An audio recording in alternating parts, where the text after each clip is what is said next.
विरोधी पक्षातलं म्हणजे काँग्रेस व्यतिरिक्त कुठलं सरकार 12 वर्ष या देशावर राज्य करेल असं काही कुठल्या विरोधी पक्षातल्या मंडळींना पण वाटलं नव्हतं, राजकारण्यांना वाटलं नव्हतं ना जनतेला वाटलं.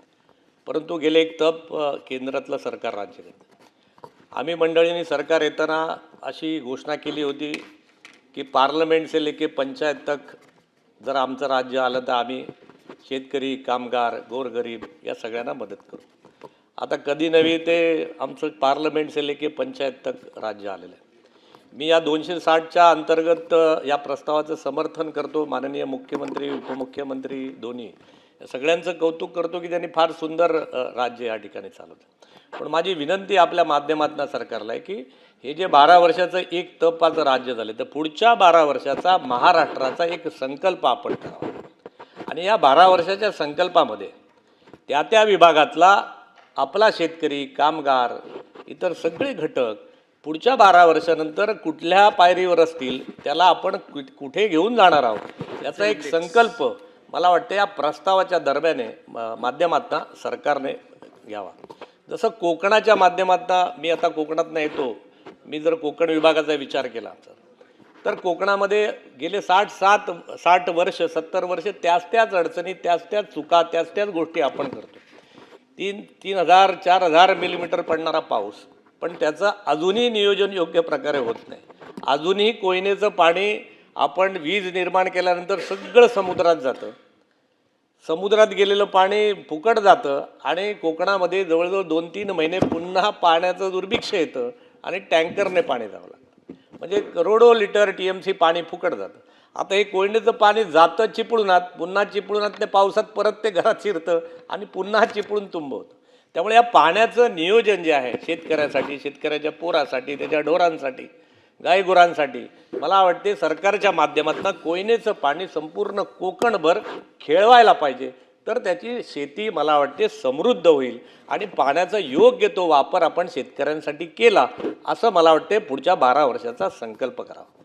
कोकणामध्ये साधारणतः आम्ही जी काही शेती करतो ती काही फार मोठ्या प्रमाणातली शेती नाही. भात शेती प्रामुख्याने शेती ह्या भागात करतो आपण खरीपात आणि ते फार छोटे आमचे तुकडे असल्यामुळे फार येत नाही. एक फार मोठी अडचण आहे तुमच्या माध्यमातून ती लवकर सुटेल असा मला विश्वास आहे. आता आपण पीक पाण्याचा विषय करतो. सरकार 25 रुपयाचा हमीभाव भाताला देतं, भाताला 25 रुपयाचा हमीभाव देतं. पण गेल्या 3 वर्षापूर्वी जर पीक पाणी हा विषय नव्हता 7-12वरती, तेव्हा जवळजवळ सिंधुदुर्ग आणि रत्नागिरीतलं 1,00,000 क्विंटल भात सरकारने विकत घेतलं. आता पीक पाणी लावल्यानंतर काय झालं तर निरंजनजी त्याचं प्रमाण जे आहे ते आमच्याकडे रेंज नाही, काय तुमचे BSNLचे टॉवर नाहीत, इंटरनेट नाही.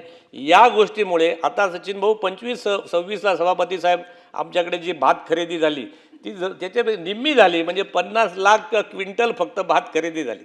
आता उरलेलं भात गेलं कुठे तर हे पीक पाणी न लावल्यामुळे म्हणजे पीक पाणी आपण जर इंटरनेट आणि या सगळ्या नवीन टेक्नॉलॉजी आपण आणली त्याच्यामुळे काय झालं की शेतकरी कंटाळला, तिकडे जाऊन ते त्यांना काय रेंज मिळेना. त्यामुळे जे 25 रुपयाचा आपल्याला काही धानाला आपण हमीभाव देत होतो ते शेतकऱ्याने सरकारला न विकता सावकारांना दिलं आणि ते 10, 12, 15 रुपयात जे काही सदाभाव असेल ते त्याने विकून आपला उदरनिर्वाह केला. कारण त्याच्यात किती वेळ थांबणार आहे त्याच्यासाठी काय थांबायला. त्यामुळे सरकारचं नुकसान झालं. कारण हेच धान्य पुन्हा सरकार ते भरड करून ते पुन्हा लोकांपर्यंत पोहोचवण्याचं काम करतं. परंतु सरकारला पण तो फायदा झाला नाही, शेतकऱ्यांना पण तोटा झाला. म्हणून माझी आपल्या माध्यमातून विनंती आहे की पीक पाणी आपण जे लावतो ते थोडं ऑप्शनल ठेवून ज्या गावामध्ये ज्या ठिकाणी ज्या शेतावरती रेंज मिळणार नाही त्यांना त्या ठिकाणी आपण दुसऱ्या ऑफलाईन माध्यमातून आपण ती त्याला दिली पाहिजे असं माझं आग्रहाचं मागणं या तुमच्या माध्यमातून आहे.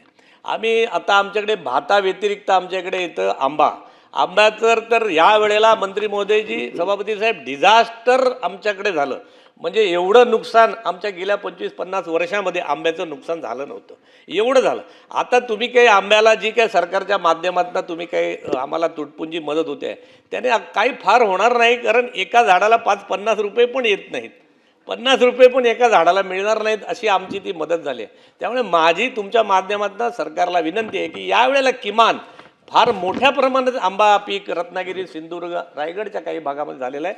त्यामुळे सरसकट एकरी